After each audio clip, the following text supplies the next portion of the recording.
మన నెల్లూరు జిల్లా ఎస్పీ గారు శ్రీ కృష్ణకాంత్ ఐపీఎస్ గారు, అదేవిధంగా అడిషనల్ ఎస్పీ మేడం సౌజన్య మేడం గారు, డిఎస్పీ గారు సింగిప్రియ మేడం గారు ఉత్తర్వుల మేరకు ఈరోజు వేదాయపాలెం పోలీస్ స్టేషన్ పరిధిలో వైఎస్ఆర్ నగర్లో cordon and search program conduct చేయడం అయింది.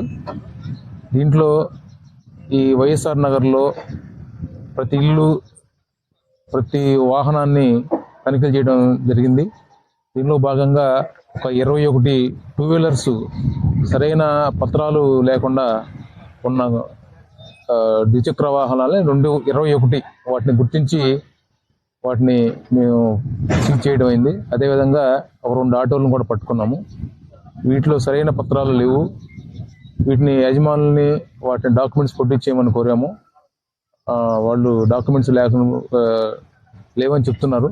వీటి మీద ఇంకా యాక్షన్ తీసుకుంటాము. అదేవిధంగా ఇక్కడ గంజాయి అమ్మకాలపైన, రకరకాల ఇల్లీగల్ యాక్టివిటీస్ పైన నిఘా ఉంచడం జరిగింది.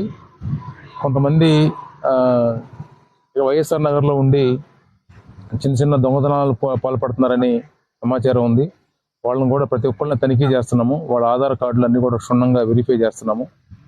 స్థానికులు ఇక్కడ ఉండి మేము అప్పీల్ చేసేది ఏంటంటే, బయట నుంచి వచ్చి అనాథరైజ్డ్గా వైఎస్ఆర్ నగర్లో ఉండే వ్యక్తులపైన, అనుమానాస్పదంగా ఉన్న వ్యక్తులపైన పోలీసుకి సమాచారం ఇవ్వాల్సిందిగా మీ పత్రికా ముఖంగా అందరికీ తెలియజేస్తున్నాము.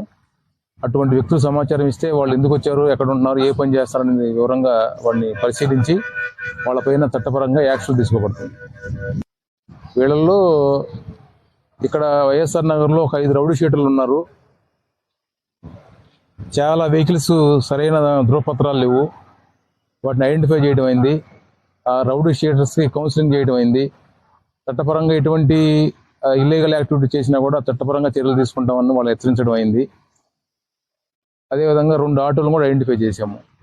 వీటిపైన ఈ డాక్యుమెంట్స్ అన్ని పరిశీలించి చట్టపరంగా యాక్షన్ తీసుకుంటాం. శ్రీనివాసరావు అండి, నేను వేదాయపాలెం సిఐని.